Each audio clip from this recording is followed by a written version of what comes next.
তোমরা যারা নারী দেখো, ছবি দেখো, উলঙ্গ ছবি মোবাইলে, তোর মাকে দেখোস? ওটা তোর মা? এই না ফরমান, এটা তোর মা? ওটা তোর বোন? যদি মানুষের বাচ্চা হও, যদি মানুষের বাচ্চা হস বেটা, একটা বার বল বেটা, একটা ছেলে বল, রক্তে যদি মানুষের রক্ত থাকে, তাহলে তোর মাকে এমন উলঙ্গ কেউ দেখুক, তুমি মানবা কিনা বলো? তোমার বোনকে দেখুক, মানবা কেউ? হ্যাঁ, এই বেটা বলো না কেন?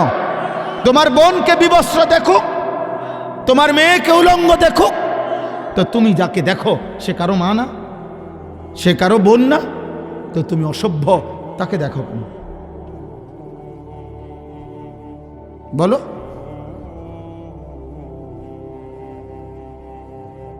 এজন্য চরিত্রহীনের কোনো আসলে মা নাই, চরিত্রহীনের কোনো বোন নাই, লম্পট বেহায়ার পরিবার নাই। ও লাওয়ারিস, ও মূলত লাওয়ারিস, বেওয়ারিস এটা। হ্যাঁ, আল্লাহর নবী সাল্লাল্লাহু আলাইহি সাল্লাম এক যুবককে, নবীর জামানা এটাই বলছে, যুবক জিনা করতে চাইছে, নবী বলছে তোমার মায়ের সাথে কেউ করুক? বলছে না। বোনের সাথে কেউ করুক? না। তোমার মেয়ের সাথে কেউ জিনা করুক? বলছে না ইয়া রাসূলুল্লাহ, মানবো না। ফুফুর সাথে? না। খালার সাথে? না। আল্লাহর নবী বললেন ওয়ালান নাসু লা ইউহিব্বুনাহু লিউম্মাহাতিহিম ওয়া বানাতিহিম ওয়া আখাওয়াতিহিম ওয়া আম্মাতিহিম ওয়া খালাতিহিম। তাহলে যুবক শুনো, কোনো মানুষ পৃথিবীতে চায় না তার মায়ের সাথে কেউ জিনা করুক, বোনের সাথে কেউ জিনা করুক, মেয়ের সাথে কেউ জিনা করুক, ফুফুর সাথে কেউ জিনা করুক, খালার সাথে কেউ জিনা করুক। এটা পৃথিবীর মানুষও তো চায় না, তুমি কিভাবে যাও? ওই যুবক চোখের পানি ফেলে বলছি ইয়া রাসূলুল্লাহ, আল্লাহর কসম আমি তওবা করলাম, এমন জঘন্য নাফরমানি আমি আর কোনোদিন করব না। রাসূলুল্লাহ সাল্লাল্লাহু আলাইহি সাল্লাম বলেন, একটা ছেলে শোনো বাবা, একজন শোনো, আমি ভোটের প্রার্থী না, সবার ভোট আমার দরকার নেই, আমার সবার সমর্থন লাগবে না, আমি জনসমর্থনের জন্য আসি নাই এখানে। শ্রোতা কয়জন হয়েছে আমার গুণনের দরকার নাই, শ্রোতা গণ্য করবো কি? আমি কি ভোটে হারাইছি নি? কথা বোঝেন নাই আমার? আমি তো ভোটে দাঁড়াইছি না, আমার কোনো মার্কা নাই, কোনো মার্কার পক্ষে আমি বলিও না, আমি বুঝিও নাই তো মার্কা মুর্কা। মনে করেন আমি ব্যাককল, আমি বুঝি কম, তাইলে আমি আখিরাতের কথা মনে করাইতে আসছি যে আমাদেরকে মরতে হবে, হাসলেও মরে যাবেন, কাঁদলেও মরে যাবেন, সুখে দুঃখে আমরা মরেই যাব, চলেই যাব, আমরা আল্লাহর সামনে উঠতে হবে, আমাদেরকে রবের মুখোমুখি হইতে হবে। বাপ, সেদিন কি বলবা বাবা? সেদিন কি বলবা? আল্লাহ বলেন এই হায়াত, এই জীবন, এই যৌবন আমি আল্লাহ দিয়েছি বান্দা, সব আমার দেওয়া। তোমার অস্তিত্বের প্রতিটা মুহূর্ত আমি পার করছি। তুমি মাটি ছিলা, তুমি বীর্য ছিলা, তুমি জমাট রক্ত ছিলা, তুমি গোশতের টুকরা ছিলা, তুমি হাড্ডির কঙ্কাল ছিলা, তুমি গোশতের আবরণ দিয়ে দেহ ছিলা, রূহবিহীন। আমি আল্লাহ রূহ দিয়েছি, প্রতিটা অবস্থা আমি পরিবর্তন করেছি। বাচ্চা আমি বানাইছি, যুবক আমি বানাইছি, বুড়া আমি বানাইছি। সৃষ্টি যখন করেছি, মায়ের পেট থেকে বের করেছি, সেদিনও কিছু জানতা না। চূড়ান্ত বুড়া যখন একদম বানায় ফেলছি, তখনও বহু কিছু ভুলায় দিছি। তোমার প্রতিটা অস্তিত্বের নড়াচড়া আমার দেওয়া, আমার দেওয়া, সেই আমাকে ভুলে গেল? আমাকে বললা কেন বান্দা? আমাকে বললা কেন? বলো ভাই, আখেরাত মনে করাইতে আসছে, আখেরাত। একটা ছেলেও যদি বিবেক থাকে, তুমি মনে রাখো রাসূলুল্লাহ সাল্লাল্লাহু আলাইহি সাল্লামের হাদিস শোনো। নবীজি বলছেন, মান জানা ওয়া শারিবাল খামরা নাযা আল্লাহু মিনহুল ঈমান কামা ইয়াখলাউল ইনসানু আল কামিসা মিন রাসিহি। সাংঘাতিক কথা এটা। নবীজি বলেন, যে ব্যভিচার করে, জিনা করে, নারীর সাথে যত অপকর্ম, শরীয়তের অনুমতি নাই, খোদার কসম নারীর সাথে এমন সব কাজকে জিনা বলে। যে নারী আমার দেখার অনুমতি নাই তাকে দেখা, এটা জিনা। যে নারীর সাথে আমার কথা বলার অনুমতি নাই তার সাথে হারাম কথা বলা, এটা জিনা। যে নারীকে নিয়ে আমার ভাবার অনুমতি নাই তারে নিয়ে কল্পনা জল্পনা করা, এটা জিনা। তাকে ছুঁয়ে দেওয়া, এটা জিনা। তার সাথে চলা এটা জিনা, তার সাথে কথা বলা এটা জিনা, তার সাথে লজ্জাস্থান দিয়ে অপকর্ম করা এটা জিনা, সবটাই জিনা। চোখেরও জিনা, হাতেরও জিনা, কানেরও জিনা, জিব্বারও জিনা, অন্তরেরও জিনা, লজ্জাস্থানেরও জিনা, পায়েরও জিনা। নবী সবগুলোরই বলছে জিনা, জিনা, জিনাল আইন, জিনাল রিজ, জিনাল ইয়াদ, জিনাল লিসান, জিনাল ফার্জ, জিনাল নফস, সব জিনা নবীজি বলছেন। আর আল্লাহর নবী বলেন যে জিনা করে ও শারিবাল খামরা, এবং মদ পান করে, যে নেশা করে সে ব্যভিচারও করে, যে ব্যভিচারও করে মনে রাখবেন সে নেশাও করে। তিন জিনিস এক দাগে, এক ক্ষতি আনে তিন দাগ, এটা মনে রাখতে হবে। যেখানেই হারাম নারী আছে সেখানে মদের বোতলও আছে, সেখানেই গান বাদ্য আছে। এই তিন জিনিস একসাথে একসাথে একসাথে, নেশা, নারী, গান। যেখানে গানের আয়োজন, যেখানে বাদ্যের আয়োজন, সেখানে নারীও আছে, মদও আছে। এই তিন জিনিস একসাথে। এই সমস্ত নেশাখোর, আল্লাহর নবী বলেন যখন নেশা করে তার ঈমান থাকে না। বিশুদ্ধ হাদিস, লা ইয়াসরিকু সারিকু হিনা ইয়াসরিকু ওয়া হুয়া মুমিন। নবীজি বলেন যে চুরি করে তার ঈমান থাকে না, চোরের ঈমান থাকে না, নেশাখোরের ঈমান থাকে না, ব্যভিচারীর ঈমান থাকে না। আল্লাহ কোরআনে বলছে আয-যানি লা ইয়ানকিহু ইল্লা যানিয়াতান আও মুশরিকা।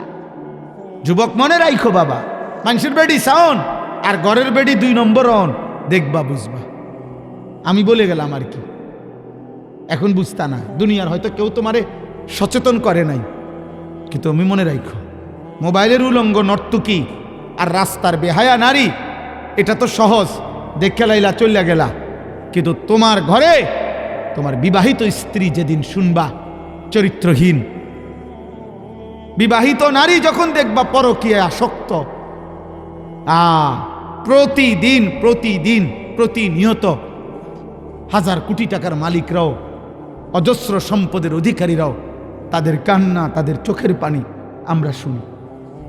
এই এখন এইখানে গাড়িতে নামা পর্যন্ত একজনে ফোন দিছে, তার ফোনে তার কোটি কোটি টাকার মালিক যেই কথা বলছে, জঘন্য কথা, দোয়া চাইছে, বলার কোনো ভাষা নেই।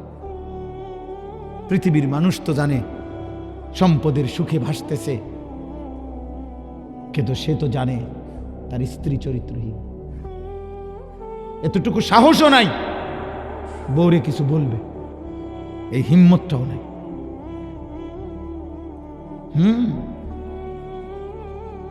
এতটুকু সাহসও নাই। আল্লাহ কোরআনে এটা বলছে আয-যানি লা ইয়ানকিহু ইল্লা যানিয়াতান আও মুশরিকা। কোরআনের আয়াত আব্বা, আল্লাহ তাআলা বলছে যে এই পুরুষ ব্যভিচারী জিনাকার, আল্লাহ বলছে সে বিবাহ করতে পারে না, করবে না। যাকেই বিবাহ করবে ওই নারীর পরিচয় হবে দুইটা, হয় আরেকটা জানিয়া ব্যভিচারিণী নারী, আও মুশরিকা, অথবা মুশরিক বেঈমান নারী। তোর কপালে কোনো পবিত্র নারী জুটবে না। এই তোর মতো এরকম 24 ঘন্টা বেডি চাউন না, আর হেবুডিও বেডা চাউন না, বুঝবা। তুমি যেরকম 12 ঘাটের ফানি খাইছো, এ বুড়িরও দেখবা 16 ঘাটের ফানি খাইছে। তখন বুঝবা অসভ্য নারীর যন্ত্রণা কাকে বলে, চরিত্রহীন নারীর যন্ত্রণা কাকে বলে। মনে রাখো বাবা, তোমরা তো সবাই বাপ মা হারাই হয়ে গেছো। মোবাইলে আসক্ত ছেলেদের তো কোনো বাবা মাই নাই, বাবা মাই নাই। বাবা মা থাকলে তো তার চুল, চেহারা, চলাফেরা এতটুকু ন্যূনতম থাকতো, মানসিকতা যে আমার আব্বা আছে, আমার পরিবার আছে, আমার আল্লাহ আছে। তোমরা এখন স্বাধীন, তোমরা মুক্ত, তোমরা আজাদ, তোমাদেরকে বাধা দেওয়ার কেউ নাই। তোমরা মনে করেছ তোমরা মুক্ত, ঠিক আছে, চলো বাবা। আম হাসিবাল্লাযীনা ইয়া'মালুনা আস-সাইয়্যাতি আন ইয়াসবিকুনা। আল্লাহ বলে যারা যারা তোমরা পাপ করছো, তোমরা যদি ভেবে থাকো আমি আল্লাহকে ডিঙ্গায়ে যাবা, সাআ মা ইয়াহকুমুন। আল্লাহ বলে এটা তোমাদের ভুল ধারণা। সবাইকে ছেড়ে দিতে পারলেও, আড়াল করতে পারলেও আমি আল্লাহকে আড়াল করতে পারব না। পারবেন?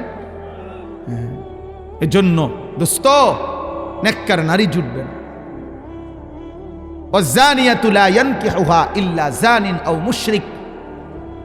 আল্লাহ বলেন কোন ব্যভিচারিণী মেয়ে তার কপালে জুটবে না, তাকে বিয়ে করবে না। যে তাকে বিয়ে করবে ওইটা হয়তো ব্যভিচারী পুরুষ অথবা মুশরিক পুরুষ। ওয়া হুররিমা যালিকা আলাল মুমিনিন। আল্লাহ বলেন কোন ঈমানদার পুরুষ নারীর জন্য ব্যভিচারী পুরুষ নারী হারাম করে দেওয়া হয়। হারাম বেটা তোর জন্য, চরিত্রবান নারী তোর জন্য হারাম। তোর কপালে আরেকটা লম্পট নারী জুটবে। তোমরা কয়টা শুনবা? কারো যদি বিশ্বাস না হয় তা আমার কাছে আইসো কোনোদিন, আমি তোমারে শুনামু। আমার হোয়াটসঅ্যাপের মধ্যে আমার 2 জন ছাত্র আছে মাওলানা, ওদের কাছে আমি দায়িত্ব দেওয়া আছে। শত শত মানুষের কথা রেকর্ড করে শুনে আমার জানায়, জিজ্ঞাসা করে, পরামর্শ নেয়। তোমারে শুনামু দুঃখ কাকে বলে, যন্ত্রণা কাকে বলে। হ্যাঁ হ্যাঁ আমি বললাম বাবা চরিত্রহীন হইও না। তোমরা অনেক ছেলে আসছো দেখে বললাম, নষ্ট হইও না আব্বা। তোমাদের চেহারা দেখেই বোঝা যায় অধিকাংশ চেহারা কালো, নারীতে আসক্ত চেহারা, মোবাইলে আসক্ত, ছবি নাচ গান দেখে অভ্যস্ত।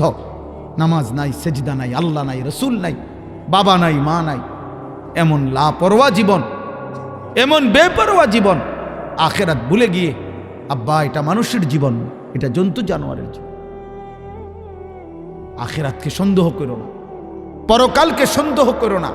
আল্লাহ তাআলা বলেন তোমার সৃষ্টি, আমার জমিনের সব সৃষ্টি, সব দিকে তুমি তাকাইয়া দেখো আমি আল্লাহ পারি কিনা। আর আমি যদি এত কিছু পারি তাইলে আমি আখেরাত পুনরুত্থান আমি আবার কবর থেকে উঠাইতে পারবো না কেন? কথা বলে না? মক্কার কাফেররা প্রতিনিয়ত বলতো মুহাম্মদ যাই কও সব বুঝে ধরে, কিছুটা কম বেশি, কিন্তু আখেরাত বুঝে ধরে না। কবর থেকে পুনরায় আবার হাসরের ময়দানে উঠাবে কেমনে? আমগরে পাইব কই? আমরা মাটির সাথে মিশে যাব, আমরা মাটির সাথে হারিয়ে যাব। মনে করেন 500 বছর আগে এক জায়গায় কবরস্থান আসিল, হইতে পারে 500 বছর পরে এখন ওইখানে কবরস্থান দূরে থাক, মনে মাটিও নাই, ওইটা খাল হয়ে গেছে, নদী হয়ে গেছে। তো অনেক মক্কার কাফের বেঈমানরা বলতো মুহাম্মদ তো ওইখানে তো মাটিই নাই, কবর কই, মাটি কই, বেড়াটা কই, আড্ডি কই, গোস্ত কই পাইব কয়া আমগরে কেমনে উঠাইব আবার? এই কথাইটা প্রতিনিয়ত কোরআন শরীফের মধ্যে অগণিত আয়াত আল্লাহ এটা বলছে বারবার, যে কাফের বেঈমানরা বলে ইদা মিথনা ওয়াকুন্না তুরাবান যালিকা রাজউম বাঈদ, ইদা মিথনা ওয়াকুন্না তুরাবান ওয়া ইযামান আইন্না লামাদিনুন وضرب لنا مثلا ونسي خلقه قال من يحيي العظام وهي رميم। এভাবে বারবার আছে কোরআনে। মানে মক্কার কাফেররা প্রতিনিয়ত এসে বলতো মুহাম্মদ এটা হবে না, আখেরাত হবে না, পুনরায় কবর থেকে উঠানো যাবে না, পাবে কই আমগরে? হাড্ডি গোশত রক্ত চামড়া সব মাটির সাথে মিশে, কোথাকার মাটি কোথায় হারিয়ে গেছে, পাইবে কোত্থেকে? আল্লাহ তাআলা বলেন পুরা কোরআনের মধ্যে বারবার বহু জায়গায় আল্লাহ আমাদেরকে এই দলিল দিছে মানুষকে, যে বান্দা আমি পারবো, বান্দা আমি পারবো না কেন? তুমি আমার শক্তির দুর্বলতা, আমার অক্ষমতা কোনখান দিয়ে দেখছো যে এখানে আমনে অক্ষম, যেটার দ্বারা আন্দাজ করতে পারি যে আমনে এইটাও পারতেন না, এরকম আমার একটা অক্ষমতা তুমি দেখাও। সুবহানাল্লাহ, বুঝেন নাই কথা? আল্লাহ যেন চ্যালেঞ্জ করছে, বান্দা তুমি কও আমি কোন জায়গায় অক্ষম, আমার অক্ষমতা দেখাও, আমার দুর্বলতা দেখাও, তুমি আমার সমস্যা কোথায় দেখাও। সুবহানাল্লাহ। আসলে কি বলা যাবে কোনো অক্ষমতা আল্লাহর? কথা বলেন, আল্লাহর বলা কোনো কথা আল্লাহ তাআলা করতে পারে নাই বা পারতেছে না এমন কোনো কিছু আছে আমাদের কাছে? কারো কাছে আছে? কোনো কাফের মুশরিকদের কাছে আছে এরকম কিছু যে দলিল যে আপনার আল্লাহ তো এটাও কইছিল করতে পারবো? কো একটা সময় তোমার ব্রিটিশ এত বড় রাজত্ব করছিল, ব্রিটিশ আমলে তারা বলছিল যে আমাদের রাজত্বে কোনোদিন সূর্য ডুবে না, সূর্য ডুবে না। আজকে পৃথিবীতে সেই ব্রিটিশের রাজত্ব এই পৃথিবীব্যাপী আর নাই। একদিন রাশিয়া সোভিয়েত ইউনিয়নে কমিউনিজম, অর্থাৎ এই বাংলাদেশে কিছু দল আছে জাসদ বাসদ সমাজতান্ত্রিক দল, এদের যে মূল গুরু রাশিয়া কমিউনিজম সোভিয়েত ইউনিয়ন ছিল, তখন ওইটা যখন প্রতিষ্ঠিত হয়েছে, ওই বেঈমানরা প্রকাশ্য দিবালোকে মানুষের সামনে এরকম খোলা মাঠে বলছিল, সোভিয়েত ইউনিয়ন তখন 14টা বা 16টা দেশ নিয়ে একটা রাষ্ট্র গঠন হয়েছিল কমিউনিজমের উপরে, মানে সমাজতন্ত্রের উপরে। তখন ওই বেঈমানরা ঘোষণা দিছিল কাফেরগুলা যে মুসলমানের আল্লাহকে আমাদের আকাশ জেদ্দুর, আমাদের সীমানা জেদ্দুর, এদ্দুর থেকে গুড বাই, আর যেন না আসে, বিদায় দিলাম, গুড বাই।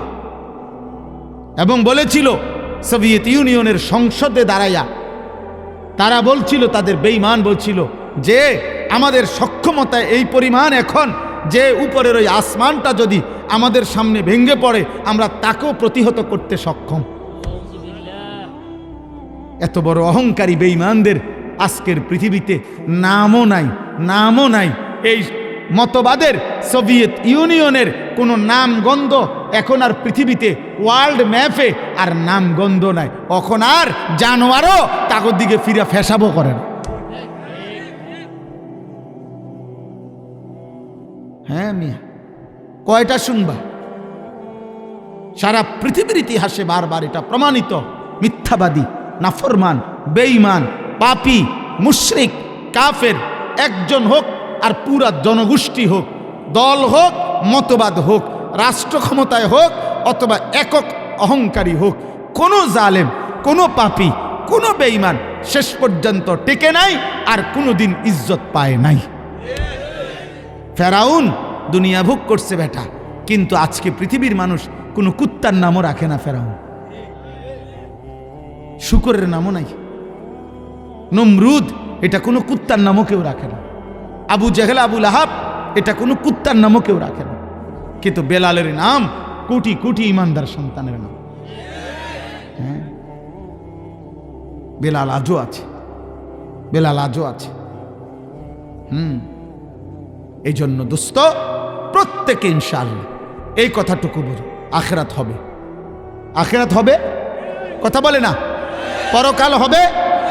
অতএব খামখেয়ালি করো না, নাফরমানি করো না। আব্বা আমি অনুরোধ করলাম একটা ছেলেও তোমরা মুসলমান। আব্বা এত কথা, এত ধমকা ধমকি করছি, এর মাকসাদ এটা, তোমারে মনে করাইলাম তুমি মুসলমান, তোমার চুল সুন্দর করো, তুমি বেঈমানের মতো চুল রাখো না। বেঈমান হাসে যে ধর্ম নাকি তার ইসলাম, অথচ তার চেহারা আমাদের মতো। বিশ্বাস করো আব্বা, ইসলাম রে হাসির পাত্র বানায় না। আমার নবীর 23 বছরের মেহনত রে তোমার কারণে উপহাসের পাত্র বানাইও না। আমার রসুলকে এত লজ্জা দিও না, সাহাবাই কেরামকে এত বড় অপমান কইরো না, ওলামাই কেরামকে অপমান কইরো না, আল্লাহর কোরআনকে বেইজ্জতি কইরো না। ওরা হাসে তোমাদেরকে দেখে, বেনামাজি ছেলে ওরা হাসে, ওরা হাসে। ওদের কাছে প্রযুক্তি আছে, ওদের মেশিন এত অত্যাধুনিক। 24 ঘন্টা আমরা পৃথিবীতে মুসলমানরা প্রত্যেক ব্যক্তির সাথে তাদের 24 ঘন্টার হিসাব আছে যে আমরা কে কখন কোথায় কি করছি। বিশেষ করে আমরা যারা একটু মানুষের কাছে পরিচিত, তাদের ব্যাপারটা 24 ঘন্টা তাদের নখদর। আমরা শত্রুর ট্রিগারের সামনে আছি, এটা আমরা বুঝি, আমরাও বুঝি। বাকি আমরা এটাও বুঝি যে যে যেখান দিয়ে যাই করুক শেষ পর্যন্ত আমার আল্লাহর কাছেই ফেরত পাঠাবো। তো আর অসুবিধা কি? তুই তো আর তোর কাছে রেখে দিতে পারতি না, আমারে তো আমার মালিকের কাছেই পাঠাবি, আর আমার মালিক ইনসাফ করবে। হ্যাঁ, অসুবিধা কি? আর মরা মানে তো আর ওই মৃত্যুবরণ করা, এটা মানে তো আর কাফের বেঈমানের কাছে থাকা না। কার কাছে যাওয়া? তার অসুবিধা। শহীদ শরীফ উসমান হাদি রহমতুল্লাহ আলাই, এই যুবক তো আল্লাহর কাছে ফিরে গেছে। আল্লাহ, ও তো জান্নাতের বাদশা হয়ে আছে। হ্যাঁ, কিলা দুখুলিল জান্নাহ ক্বালা ইয়া লাইতা কওমি ইয়ালামুন বিমা গফারা লি রাব্বি ওয়া জাআলানি মিনাল মুকরামিন। এক ইমানদারকে হত্যা করেছে কাফেররা পূর্ব জামানায়। হত্যা করার সময় ফেরেশতা শহীদ হওয়ার সময় ওনার সামনে জান্নাত তুলে ধরছে আর বলছে, হে আল্লাহর বান্দা, জীবন দাও, জান্নাতে ঢোকো। তিনি তখন শেষ নিঃশ্বাসের মুহূর্তে বলতেছিলেন, আহা আমার জাতি, তোমরা যদি দেখতা যে তোমরা আমাকে হত্যা করে আমার ক্ষতি করো নাই, বরং আল্লাহ আমার জিন্দিগির গুনাহ মাফ করে দিয়েছে, আমার সম্মানিত জান্নাতি বান্দাদের অন্তর্ভুক্ত করে দিয়েছে। এজন্য শহীদ শরীফ ওসমান হাদির পরাজয় হয় নাই, পরাজয় হয়। 1000 বছর পরেও পৃথিবী তার নাম স্মরণ করবে। 1000। জুনায়েদ বাগদাদির নাম আমরা জানি না? কোন নাম? নৌগ্রামের লগে তো 3-4 দিন হয় মারা গেছে, 1000 বছর আগের মানুষ। বাইজিদ বুস্তামির নাম জানেন না? তো ব্রাহ্মণবাড়িয়ার মানুষ তো 800 বছর আগে মারা গেছে। আজও পৃথিবীতে মানুষের কলিজায় কলিজায় ওনাদের নাম বসা আছে কিনা বলেন? তাইলে শেষ কথা। অতএব চলেন, আমরা এতটুকুই বললাম। এবারে আয়াতের একটা আয়াত পড়ছি, মূলত এইটার তর্জমা বলে, তাইলে শেষ। মূলত এই আয়াতের অর্থ এইটাই, আল্লাহ জবাব দিছেন, ইয়া আইয়ুহান নাস, হে মানুষ, ইন কুনতুম ফি রাইবিম মিনাল বাস, আমি আল্লাহ যে কবর থেকে পুনরায় হাসরের মাঠে তোমাদেরকে উঠাবো, এটা যদি তোমরা সন্দেহ করো, তো আমি আল্লাহ তোমাকে কতগুলো যুক্তি দিচ্ছি তোমার নিজের দেহ দিয়ে। আগে তোমাকে দিয়ে তোমার সামনে আমি আল্লাহ যুক্তি দিচ্ছি। আল্লাহ নিজে বলতেছেন, তুমি আগে এটি একটু কও, এগুলো যদি আমি পারি তো এটা পারবো না। এক, ফাইন্না খালাকনাকুম, আমি আল্লাহই তো তোমাদেরকে সৃষ্টি করেছি। কেমনে কেমনে বানাইছি? আল্লাহ বলেন, গল্পটা শোনো শেষ পর্যন্ত, তোমার জন্মের গল্প, তোমার জীবনের গল্প আমি আল্লাহ তোমারে কইতেছি, শোনো। মিন তুরাবিন, আমি প্রথম তোমাকে মাটি থেকে বানাইছি। সুম্মা মিন নুতফাতিন, অতঃপর বীর্যের ফোঁটা থেকে বানাইছি। সুম্মা মিন আলাকাতিন, অতঃপর জমাট রক্ত থেকে বানাইছি। সুম্মা মিন মুদগাতিন, অতঃপর গোশতের একটা টুকরা বানাইছি।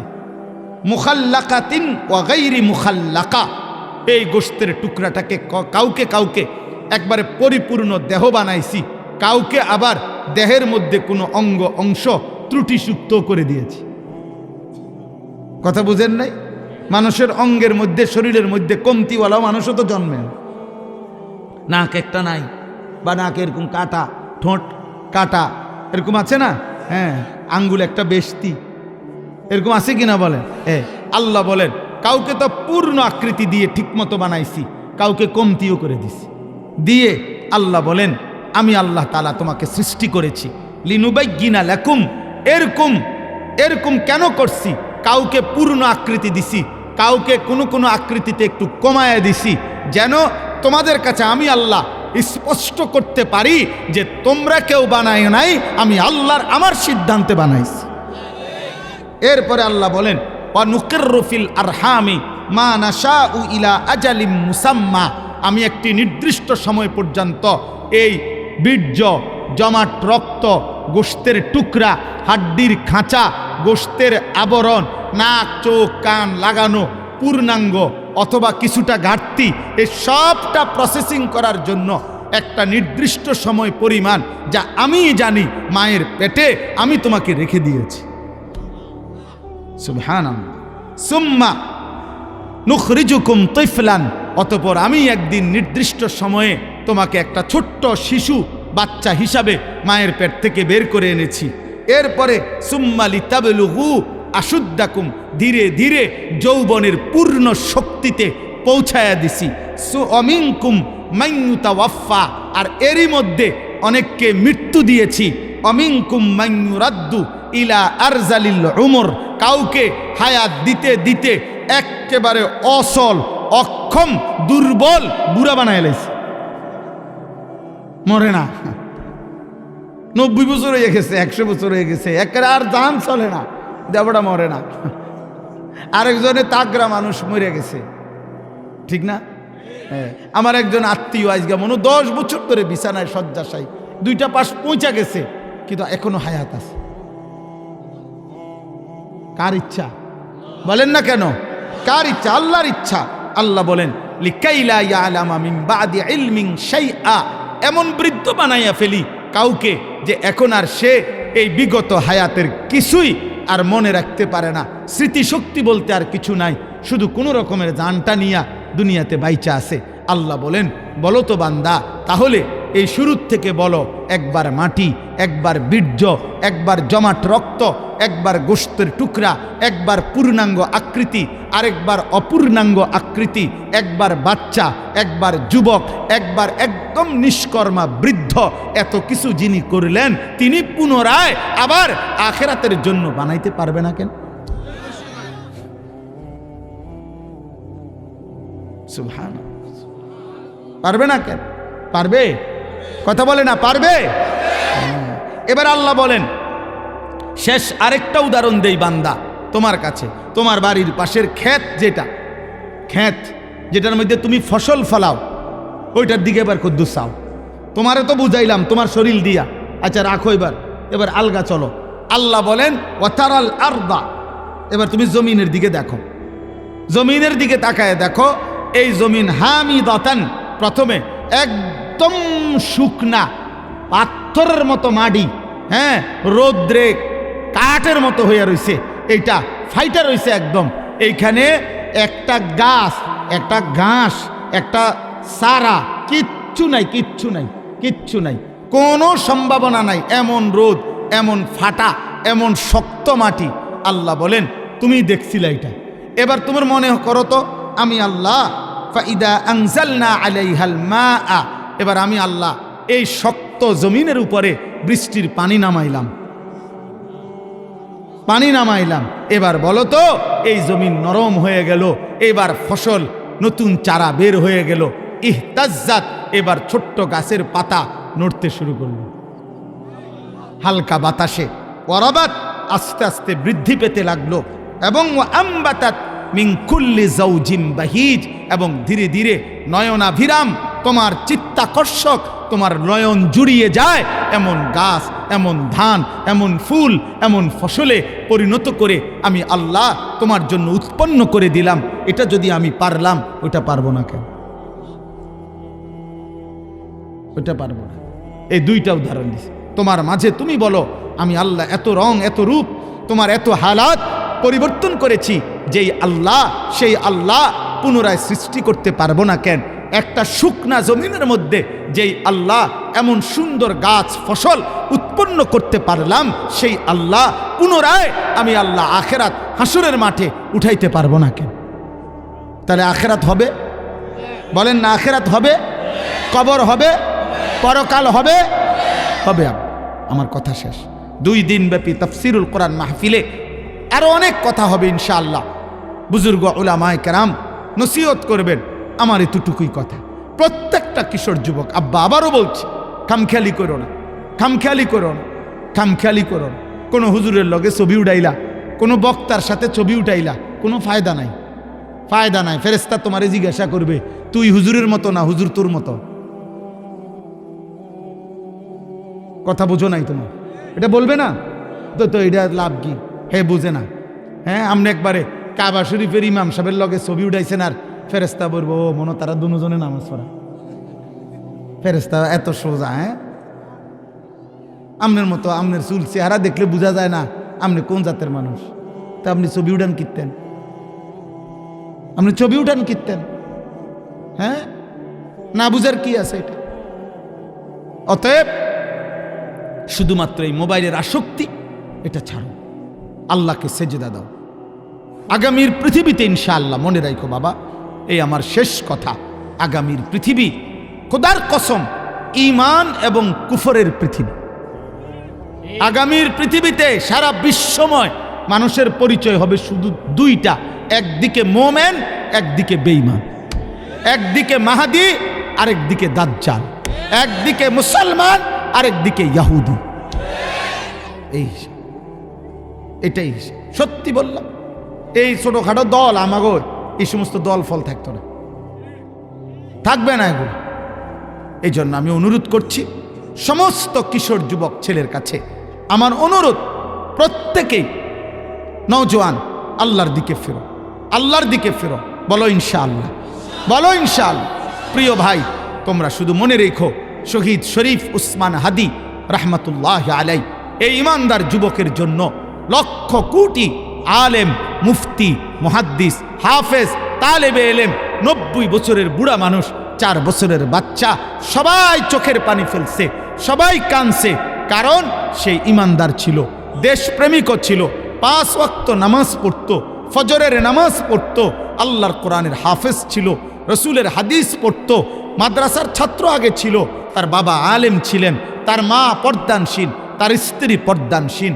আল্লাহ এজন্য বলছে, যুবক, রাজনীতি তো বহুজনেই করে, কিন্তু তোর যুবক ইমান এবং দেশপ্রেম একসাথে থাকার কারণে আমি আল্লাহ কোটি কোটি মানুষের চোখের পানি তোর জন্য ঝরায় দিলাম।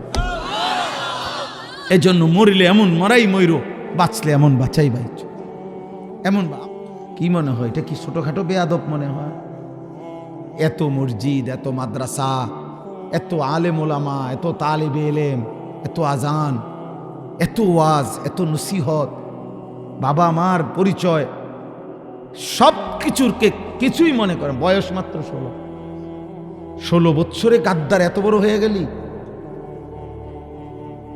16 বৎসর বয়সে বেটা এত বড় বেয়াদব হয়ে গেলি? আল্লাহকে একটা সেজদা দাও না? ছি ছি ছি বেটা, 40 বছর পর্যন্ত তখন কি হবা? হ্যাঁ, ভাত খাওনার পেশাব পায়খানা করো, নারী দেখো আর লজ্জাস্থানের চাহিদা পূরণ করো, খালাস।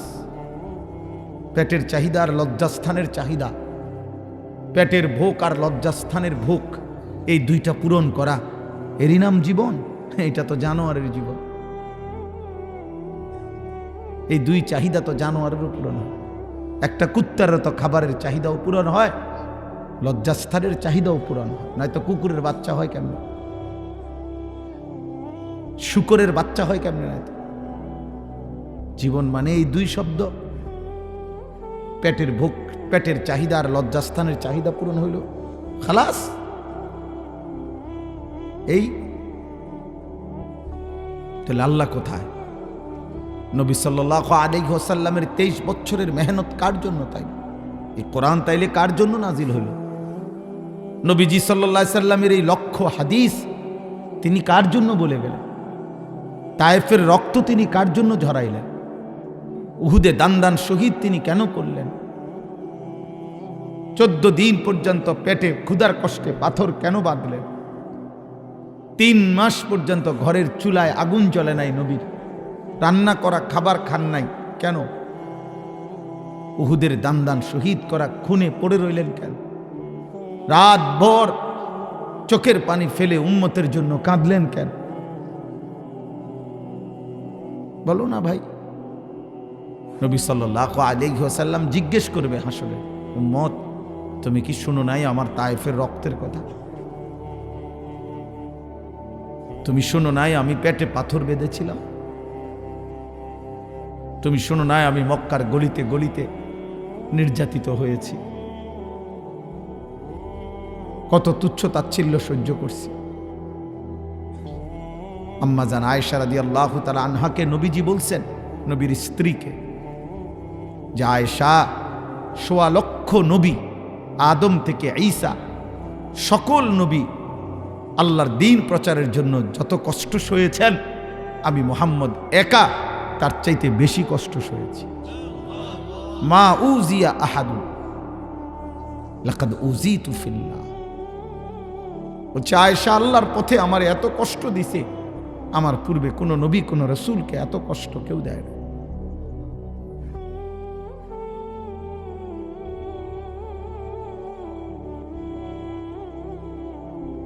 তাইলে সেই নবী সাল্লাল্লাহু আলাইহি ওয়াসাল্লাম হাসরের ময়দানে জিজ্ঞেস করে, উম্মত আমার এত রক্ত তোমার মন গলাইতে পারে নাই? আমার এত চোখের পানি তোমার মন গলাইতে পারে নাই? আমার এত ক্ষুধার্ত অভুক্ত সময় কাটাইলাম, জীবন কাটাইলাম আমি, তোমার দিল নরম হয় নাই? রাসূলুল্লাহ সাল্লাল্লাহু আলাইহি সাল্লামের জন্য মক্কার কুরাইশরা একবার তারা নবীজিকে বয়কট করছিল। সবাই মিলে সিদ্ধান্ত নিছে কুরাইশরা যে মুহাম্মদ এবং তার অনুসারীদের সাথে খাদ্য খাবার লেনদেন আচার অনুষ্ঠান বিবাহ শাদী সব কিছু নিষিদ্ধ করা হয়েছে। তখন সাহাবায়ে কেরামের কষ্টে 3 বছর পর্যন্ত, খোদার কসম কিতাবে আছে, সাহাবায়ে কেরাম বর্ণনা করছে নবীকে সাথে নিয়ে নবুয়তের 7ম বছর থেকে 10ম বছর 3টা বছর টানা আমরা এত কষ্ট নির্মম সয়েছি যে শেষ পর্যন্ত গাছের পাতা চাবাইয়া খাইছি এবং উটের চামড়া পোড়াইয়া এরপরে পাউডার বানাইয়া এরপরে পানিতে ভিজাইয়া গুল্লা খাইছি। এরপরে আমাদের পেশাবের রং সবুজ হয়ে গেছে। আমাদের বাচ্চাগুলো দুধের অভাবে, বাচ্চার মার দুধের অভাবে 24 ঘন্টা দিবা নিশি অঝরে শুধু কান্ত আর চিল্লাইছে। এত কিছুর বিনিময়ে ইসলাম রাজপ্রাসাদ আর অট্টালিকাতে স্বর্ণ মণি মাণিক্য হীরা জহরত এই সব কিছুর ভিতরে রাইখাও আল্লাহ নবীকে রাখতে পারতেন।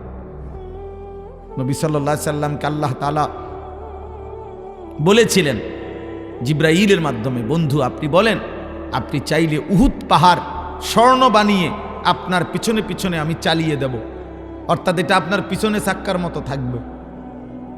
আপনি যখন যা চাইবেন এখান থেকে ব্যবহার করবেন, খরচ করবেন, আপনি বললে আমি দেব। আল্লাহর নবী সাল্লাল্লাহু আলাইহি ওয়াসাল্লাম বলছেন, রব্বুল আলামিন আল্লাহর কসম মাওলা, আমি চাই এক বেলা আমি খাবো, আরেক বেলা আমি অভুক্ত থাকব। যে বেলা খাবো আপনার শুকর আদায় করব, যে বেলা অভুক্ত থাকবো ক্ষুধার্ত সে বেলা আপনার জন্য সবর করব। আমি এভাবেই জীবন কাটাই দিচ্ছি। আশবাউ ইয়াওমান আশকুরু, আজুউ ইয়াওমান আতাসাব্বার। খাবো একদিন এক বেলা, শুকর করব, ক্ষুধার্ত থাকবো এক বেলা, সবর করব। আল্লাহুম্মা আহইনি মিসকিনান ওয়া আমিতনি মিসকিনান ওয়াহশুরনি ফি জুমরাতিল মাসাকিন। অভাবীদের সাথেই আমারে বাঁচায় রাখেন, অভাবীদের সাথেই আমারে মৃত্যু দিয়েন, অভাবীদের সাথেই কিয়ামতের দিন আমারে দাঁড় করায় দিয়েন। এইভাবে নবী সাল্লাল্লাহু আলাইহি সাল্লাম বলছেন। আমরা কিতাবে পড়ছি 3 মাস নবী সাল্লাল্লাহু আলাইহি সাল্লামের চুলায় আগুন জ্বলে নাই, 14 দিন পাথর বাঁধছেন। কেন এত কষ্ট সইলেন? যেন কিয়ামত পর্যন্ত নবীর কোনো ইমানদার উম্মত ক্ষুধার কষ্টে, অভাবের কষ্টে, দারিদ্রতার কারণে এটা যেন বলতে না পারে, হায় নবী আমনে তো বালা বালা খাইছেন, বালা বালাই ছিলেন, সুখে আসিলেন, কোনোদিন কি আর জানেন দুঃখ কাকে বলে, পেটের ভোগ কাকে বলে, অভাব কাকে বলে? আমনে বুঝবেন কেমনে? আমনে কি দেখছেন এটা? আল্লাহর নবী বলেন, উম্মত আমি কিয়ামত পর্যন্ত আমার উম্মতের জন্য, কোন উম্মতের জন্য এই সুযোগ রেখে যাই নাই, বরং কিয়ামত পর্যন্ত আমার কোনো উম্মত এমন হবে না যে যার ঘরে 3 মাস চুলায় আগুন জ্বলে না। এক বেলা হইতে পারে, 2 বেলা হইতে পারে। বলেন, কল্পনা করেন এমন কোন, এখানে এমন কেউ আমাদের জানার মধ্যে আছে যে 14 দিন ক্ষুধার কষ্টে পেটে পাথর বাঁধছে? কথা বলে না? আপনারা শুনছেন কারো গল্প? 3 মাস ঘরের চুলায় আগুন জ্বলে নাই, এমন কারো উদাহরণ দিতে পারবেন? তাইলে কি বলবেন? কারণ দর্শাবেন কি? বলেন কি বলবেন? কি বলবেনটা কি? পিছনে তাকাবেন না, আমার দিকে তাকান, ও পিছনে যা ইচ্ছা তা করুন। কি যুক্তি দিবেন? কি যুক্তি দিবেন? বাচ্চা সারা আপনারা বলেন, সামান্য কয়টা টাকার লোভে এতগুলো টাকা কিস্তি নিলেন, এতগুলো টাকা সুদে নিয়ে ছেলেটাকে বিদেশ পাঠাইলেন। কিসের লোভে? আখিরাতের লোভে। 12 লাখ টাকা যে সুদে নিলেন, কিস্তিতে নিলেন, ছেলে বিদেশ পাঠাইলেন জাহান্নাম থেকে বাঁচার জন্য, জান্নাতে যাওয়ার জন্য। দুনিয়ার লোভে আপনিও লোভী, আপনার ছেলেটাও লোভী, দুইটাই সম্পদ লোভী, দোনোটাই লোভী, বাপ ফুদ দোনোটাই লোভী, দোনোটাই দুনিয়াদার। পুত বানাইছে, বুঝছে যে পুত এটা আমার টাকা উপার্জনের মেশিন, এটা দিয়ে আমি টাকা বানাবো। পয়সা বানান। এই জন্য অসুবিধা কি? সুদে নিলে কি হয়েছে? 2-3 বছরের ভিতরে তো টেয়া আল্লাহর রহমতে কয় সুদ করে লেব। আল্লাহর রহমতে সুদ করে, সুদের টেয়া বুঝি আল্লাহর রহমতে সুদ করে? হ্যাঁ, নাউযুবিল্লাহ, নাউযুবিল্লাহ। বুঝতে শেখেন বাবা, আমার কথা স্পষ্ট। আপনি বলেন, আপনারা এই ছেলেগুলো আপনাদের দেশের, আপনাদের মহল্লার আশপাশ থেকে আসছে, সর্বোচ্চ 10-20 কিলোমিটার জায়গা থেকে এসেছে। এরা সারা বাংলাদেশের ছেলে না। এই ছেলের পার্বত্য চট্টগ্রাম থেকে আসে নাই, এরা খুলনা বরিশাল থেকে আসে নাই, এরা নর্থ বেঙ্গলের ছেলে না যে আমরা এগোরে চিনি না কোত্থেকে আসছে, এরা জিন না, এরা আপনাদেরই ছেলে। আপনাদের চোখের সামনে আপনাদের সন্তান এক ওয়াক্ত নামাজ পড়ে না। 365 দিনের একটা বছরে কোনোদিন ফজরের নামাজ পড়ে নাই। মুসলমানের ঘরে এত বড় মানুষরূপী জানোয়ার পশু কেমনে ঘুমায় বেটা? এটা কিসের বাপ বেটা? কিসের মা এটা? এই নাফরমান সন্তানের সাথে সংসার করে কেমনে? আবার এক ওয়াক্ত নামাজ নাই। তার বউ, ফুতের বউ একটা ওয়াক্ত নামাজ পড়ে না। বেডি একদিন পর্দা করে না, এমন বেপর্দা অসভ্য মহিলার হাতে রান্না খান কেন মিয়া আপনি? মিয়া শেষ বয়সে না খাইয়া মরে যাব, ফুতের টিয়া না খাইলে। মানুষের শেষ বয়সে যারা 3 বেলা ভাত খায় তারা তো আর মরে না। না না না, এরম লোক আমি শুনি নাই মরতে। আপনারা এনে মরছে কিনা কইতে, আমরা এদিকে মরে না। মানুষে মরে না, ভাত খাইতে এলে মানুষ আর মরে না। তো আপনি যে বললেন এখন ফুতেরে যদি উল্টা পাল্টা কই শেষ বয়স, ও না খাইয়া মরণ লাগবে, তাহলে খাইলে মানুষ মরে না। বরং যা মরছে তা তো খাইয়াই মরে বেশি, না খাইয়া মরে কম। খানার মধ্যেই তো 1000 রকমের রোগ, ব্যারাম, অসুখ আপনি দেখেন না। না খাওয়াই না রুগী কয়জন হাসপাতালে, খাওয়াই না রুগী কয়জন, মোটা তাজা রুগী সান কত। তাইলে আল্লাহ আমাদেরকে বুঝ দান করেন। প্রিয় ছেলেরা, বাবা বুঝতে শেখো। বাবা, কে তোমারে পাগল বানায় দিল? তোমার ঘরে মোবাইল তোমাদেরকে কিছুই দিবে না। আব্বা খোদার কসম 10 বছর পরেও মনে পড়বে একদিন, আহা আমার জীবনের কত লম্বা হায়াত আমি শেষ করে দিছি। আরবিতে বলে আল ওয়াক্তু আনফাসুন লা তাউদু। আরবিতে বলে সময় এক এক সেকেন্ড এক একটা নিঃশ্বাসের মতো, যার কোনো দিন ফিরে না। আর কোনোদিন কি ফিরে না। 2025 পৃথিবীর ইতিহাসে আর কোনো দিন হবে? ওয়াল তানজুর নাফসুম মা কদ্দামাত লিগাদ। আল্লাহ বলে, বান্দা লক্ষ্য করো আজকের দুনিয়া থেকে আগামী কালকের আখিরাতের জন্য তুমি কি পাঠিয়েছ। গত 1 বছরের হিসাব দাও, আখিরাতের হিসাব দাও। হাসিবু ক্বাবলা আন তুহাসাবু। তোমার হিসাব আল্লাহ নেওয়ার আগেই তুমি করো। তোমার হিসাব তুমি করো, তুমি করো। আন্দাজ করলেই তো বুঝে। সাহিবুল বাইতে আদরা বিমা ফিহি। আরবিতে বলে যে ঘরওয়ালাই জানে ঘরে কি আছে। আমি তো জানি গত 365 দিনে আমার 5 ওয়াক্ত নামাজের কি হালাত, কেউ না জানলেও আমি জানি না। গত 365 দিনের 1 বছরে আমি নারী ছবি, অশ্লীল দৃশ্য, উলঙ্গ ছবি, নাটক, সিনেমা, নাচ গান, চায়ের দোকানের আড্ডা আমি কি পরিমাণ করেছি বা করি নাই, এটা কি আমি জানি না? তো হিসাব করেন, হিসাব করেন। বলো মুসলমানের বাচ্চা, যাদের বয়স ছিল গত বছর 16, তুমি তো আজ 17ওয়ালা 18 হইলা। একটা বছর তো দোস্ত চলে গেল আব্বা। 1 বছরের অর্জন কি বলো? এই মোবাইল, এই নারীর ছবি, অশ্লীল দৃশ্য, অসৎ কিছু বন্ধুদের আড্ডা, সমবয়সীদের সাথে ঘোরাফেরা, এই চুল বেঈমান মুশরিকদের মতো রাখলা। তোমরা যারা যারা বেঈমান মুশরিকদের মতো চুল রাখছো, একটা ছেলে নাফরমান দাঁড়ায় বল তোর বাপ নাই? তো তোর বাপের চুল এরকম? তোর মা নাই? তুই মুসলমানের বাচ্চা না? তো তোর মাকে বললি কেন? তোর বাপকে বললি কেন বেটা? ওই ইহুদি কুত্তা তোর বাপ নি, যার মতো চুল রাখলি? ওই খ্রিস্টান কুত্তা তোর বাপ নি বেটা, ওই বেঈমানের মতো চুল রাখলি কেন? ওই তোর বাপ, ওই তোর দাদা, ওই তোর বংশের কেউ বেটা? ও জীবনে কোনোদিন তোর জন্য, তোকে যদি কেউ গুলি করে রাস্তায় ফেলে রাখে বেটা, তোর জন্য কোনো বেঈমান কোনোদিন কাঁদবে? এক ফোঁটা চোখের পানি ফেলবে? 1 টাকা তোরে দান করবে বেটা? তাইলে কোন বেঈমানের মতো চলল? ওই বেঈমানের সাথে আমাদের সম্পর্ক কি বেটা? আমাদের জন্য 23 বছর কেঁদেছেন আমাদের নবী সাল্লাল্লাহু আলাইহি ওয়াসাল্লাম, আমাদের জন্য কেঁদেছেন আমাদের মা, আমাদের বাবা, আমাদের জন্য চোখের পানি ফেলে দোয়া করছেন আমাদের দাদা, আমাদের নানা, আমাদের স্বজন আত্মীয়, তারা তো তুমি তাদের সবাইকে ভুলে গেলা।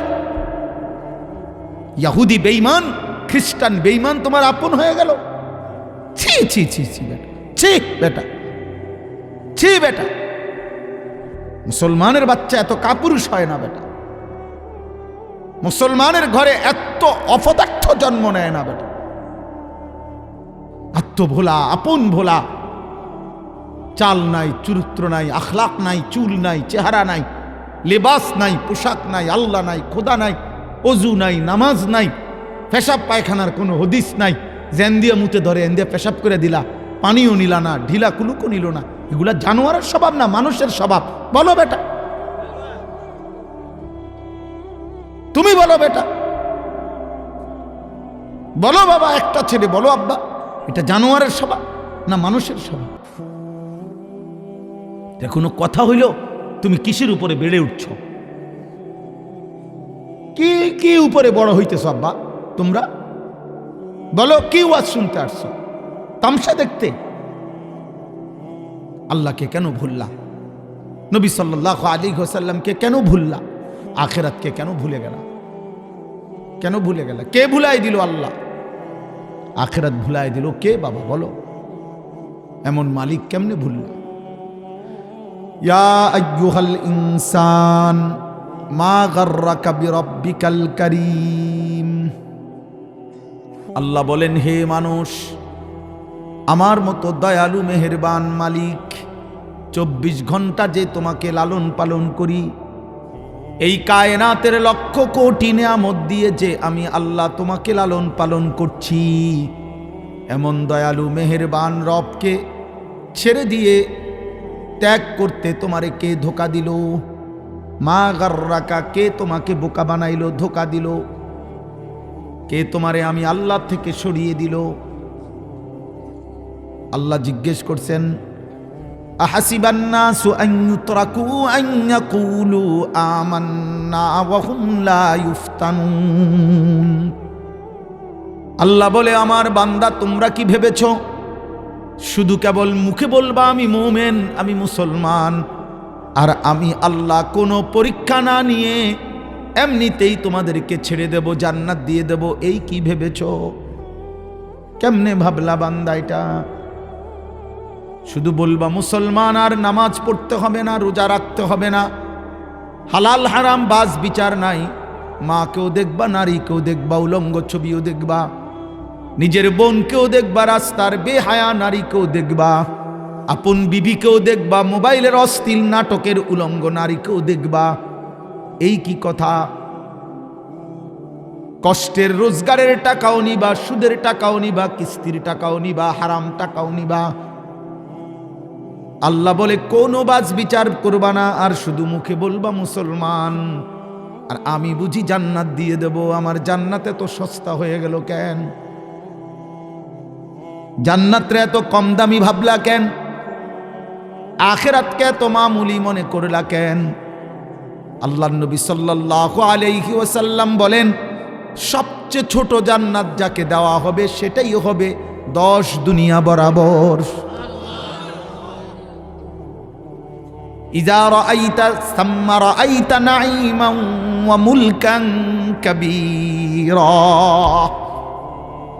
আল্লাহ বলে, আমার বান্দা জান্নাত দেখবে, আবার দেখবে, আবার দেখবে, ঘুরে ঘুরে বারবার দেখবে। আল্লাহ বলেন, বারবার দেখতে দেখতে প্রতিবার কোটি কোটি নিয়ামত দেখবে, আর বান্দা বুঝবে আল্লাহ তাকে মুলকে কাবীর, এক বিশাল বড় সাম্রাজ্য দান করেছে। লাহুম মা ইয়াশাউনা ফিহা ওয়ালাদাইনা মাজিদ। আল্লাহ বলে, বান্দা, আমার বান্দা, জান্নাতি বান্দা, তুমি যা চাইবে আমি তাই দেব। তোমার চাওয়া শেষ হলে আমি নিজের থেকে আরো কোটি কোটি নিয়ামত দেব। সুবহানাল্লাহ। বোকা মনে করছো আল্লাহকে, হ্যাঁ, কোরআনকে? আমরা হুজুররা আখিরাতের কথা কে বেটা? শয়তানের কাছে হেরে গেলা কেন? ইহুদির বাচ্চার কাছে হেরে গেলা কেন? খ্রিস্টানের বাচ্চার কাছে হেরে গেলা কেন? মুসলমানের সন্তান, রক্তে তো ঈমান থাকার কথা, কলিজায় তো ঈমান থাকার কথা। রাসূলুল্লাহ সাল্লাল্লাহু আলাইহি সাল্লামের একজন সাহাবী হাবিব ইবনে যায়েদ রাদিয়াল্লাহু তাআলা আনহু, হাবিব ওনার নাম ছিল, 16 বছর বয়সে মুসাইলামাতুল কাজ্জাব নামে মিথ্যা ভণ্ড নবী দাবিদার এই বেঈমানের বাহিনী ওনাকে বন্দী করেছিল। মুসাইলামা বলেছিল, হাবিব ইবনে যায়েদ আরবের আজমালুল আরব ছিল, আরবের মধ্যে সুন্দর বাচ্চার চেহারার অধিকারীদের অন্তর্ভুক্ত ছিল। এই হাবিব ইবনে যায়েদ মাত্র 16 বছর নবীর সাহাবীকে এই বেঈমানে আটকায় বলছে, তুই শুধু একবার বলবি আমি রসুল, আমিও আল্লাহর নবী, ওই মুহাম্মদ আল্লাহর নবী। হযরত হাবিব ইবনে যায়েদ বলছে, লা আনতা কাযযাব, না বেটা তুমি মিথ্যাবাদী, বাল মুহাম্মাদুন রাসূলুল্লাহ, বরং শুধু মুহাম্মদ আল্লাহর রাসূল সাল্লাল্লাহু আলাইহি সাল্লাম, আমার মদিনার বন্ধু যিনি, তিনি আমার রাসূল বেটা, তুই কিসের রাসূল বেটা? মিথ্যাবাদী। কিতাবের মধ্যে লিখছে, এই বেঈমান বেটা ওনার একটা একটা অঙ্গ আলাদা আলাদা কাটছে। প্রথমে ডান হাত কাটছে, বাম হাত কাটছে, ডান পাও কেটেছে, বাম পাও কাটছে, জিহ্বাটা টাইনা কাইটা ফেলছে। কিন্তু যতক্ষণ ওনার নিঃশ্বাস ছিল, জবান চালু ছিল, প্রত্যেকবারে উনি বলছে, আনতা কাযযাব, আনতা কাযযাব, আনতা কাযযাব, তুমি মিথ্যাবাদী, মিথ্যাবাদী, মিথ্যাবাদী। মুহাম্মদ সাল্লাল্লাহু আলাইহি সাল্লাম আল্লাহর রসূল, আল্লাহর রসূল, আল্লাহর রসূল। নবীর ভালোবাসার কথা বলতে বলতে, রসূলের রিসালাতের সাক্ষ্য দিতে দিতে এই সাহাবী শাহাদাত বরণ করছে।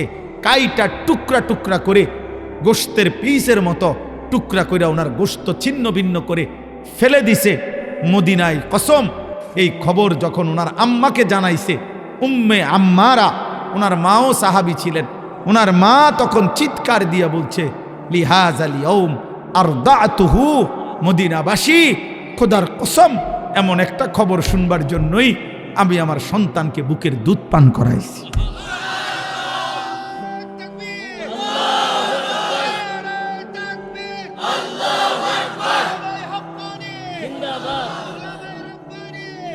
বুঝছো বাবা? মা সেদিন খুশি হয়েছে, আমার সন্তান আমার দুধের হক আদায় করছে। আমি এক পবিত্র মা, দুধ পান করাইছি, আমার নবীর ভালোবাসায় জীবন দিছে। তোমাদের যাদের 24 ঘন্টা তোমরা যারা মোবাইলে নারী ছবি দেখো, উলঙ্গ ছবি দেখো, নাফরমান, এমন আমার একটা স্বপ্ন, আমার একটা জীবনের স্বপ্ন, এই আমার শেষ কথা, 1 মিনিট, আমার একটা জিন্দিগির স্বপ্ন আমার, যে আমি চাই আমার দেশের, আমরা না থাকি, আমরা কয়দিন থাকবো জানি না, কিন্তু আমাদের দেশের 14, 16, 18, 20 বছরের এই কিশোর বয়সী যুবকগুলো যদি আল্লাহর দিকে ফিরে, আল্লাহকে চিনে, অজু, নামাজ, সূরা, কেরাত, দোয়া, কালাম যদি পড়ে, বিশ্বাস করেন ইনশাআল্লাহ আগামীর পৃথিবীতে ইসলামের বিজয় হবে, কালেমার বিজয় হবে, মাহাদির বিজয়। আমি এই আশায় কিশোর যুবকদেরকে একটু বেশি বলি, তাদেরকে ফেরাইবার কথা একটু বেশি বলি, বেশি ধমকাই, বেশি জোর দিয়া বলি। আমি আলহামদুলিল্লাহ, আমার একটা ছোট্ট মাদ্রাসা আছে কুমিল্লা ক্যান্টনমেন্ট, ময়নামতি সাহেবের বাজার। মাদ্রাসায় প্রায় 500 ছাত্র আছে, 34 জন শিক্ষক কর্মচারী আছে। কিন্তু আমি একটা পৃথক জায়গা কিনছি মাদ্রাসার জন্য, বড় জায়গা, প্রায় 118 শতক জায়গা একসাথে কিনছি, 2.5 কোটি টাকার উপরে আমার শুধু জায়গার মাটির দাম।